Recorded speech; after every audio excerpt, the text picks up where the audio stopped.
I've always been a naturally organized person, which is why I started. This is a second career for me.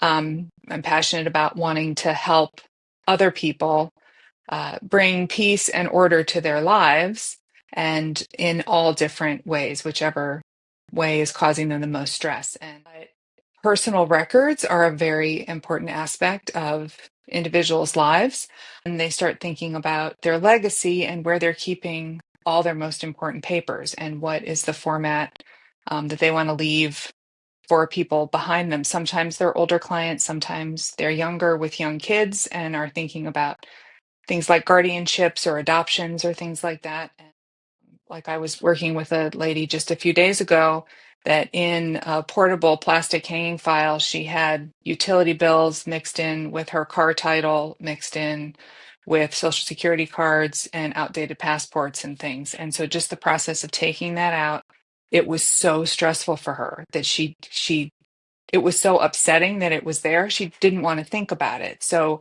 that's where I come in to come alongside her. And with no shame and no judgment, we're just going to tackle this problem together. We're going to make sure that you have what you need.